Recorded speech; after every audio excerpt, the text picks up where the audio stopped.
यार मैं यहाँ किस लिए आई थी? आप यहाँ शूट करने के लिए आए थे? ओ अच्छा, हाँ हाँ। यार मेरे जैसे बहुत सारी ऐसी महिलाएं हैं जो जाती किसी काम से लेकिन भूल जाती हैं। कई महिलाएं जो हैं फ़ोन फ्रिज में रख दिया, भूल गई।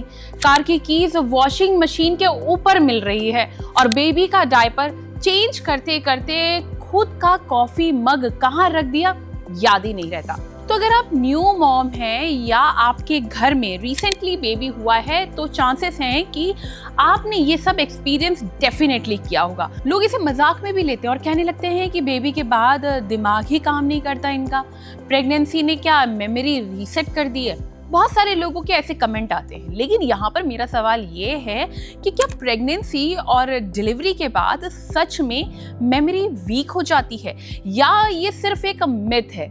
क्या हार्मोन्स इसके पीछे एक बड़ा रीज़न हो सकते हैं या फिर स्लीपलेस नाइट्स, स्ट्रेस और न्यू बॉर्न की नॉन स्टॉप रिस्पॉन्सिबिलिटी, और सबसे ज़रूरी क्या ये टेम्पररी फेस है या टेंशन लेने वाली बात है? सवाल तो बहुत सारे हैं ना, डोंट वरी, डॉक्टर बताएंगे कि एक्चुअली मेमोरी लॉस जो आफ्टर डिलीवरी होती है वो उसका साइंस से क्या लेना देना है। हम आपको एक बहुत ही रेयर बट कॉमन डिजीज़ के बारे में जानकारी देंगे।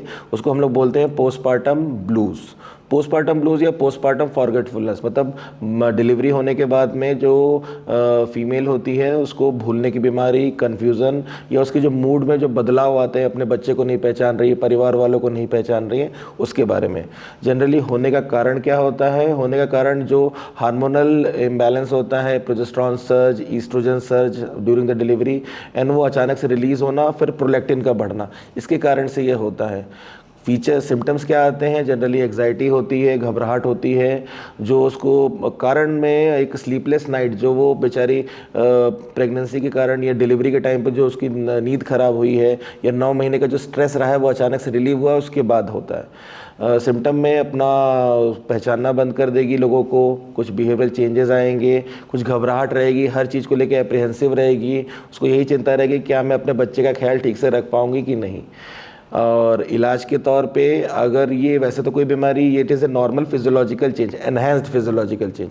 अगर 1 से 2 दिन में ये चीज़ें ठीक नहीं हो रही हैं तो आपको अपने नियर बाय न्यूरोलॉजिस्ट के पास दिखाना है और गायनेकोलॉजिस्ट, दोनों को उनसे सलाह लेनी है।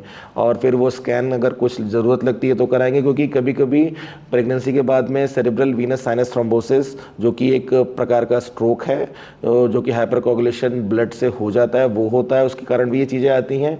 या कभी कभी प्रेगनेंसी के बाद में आपको जो हार्मोनल ये वाली चीज़ें हैं, इन्फेक्शन हो जाता है, क्योंकि इम्यूनिटी कम हो जाती हैं तो इन्फेक्शन के चांस रहते हैं, वैसी भी चीज़ें हो सकती हैं। तो अगर उन दोनों की कोई समस्या है तो आपको अपने न्यूरोलॉजिस्ट की सलाह ज़रूर लेनी है। वेल, आपको आपके डाउट्स क्लियर हो गए होंगे, मिथ्स भी क्लियर हो गए होंगे, आपको समझ में आ गया होगा कि एक्चुअली लिंक क्या है दोनों के बीच में। अगर इस वीडियो को लेकर आपको कुछ कहना है तो प्लीज़ कॉमेंट बॉक्स पे जरूर बताएं और हेल्थ से जुड़ी इस तरह की और भी वीडियोज़ के लिए लाइक एंड सब्सक्राइब करें healthsite.com।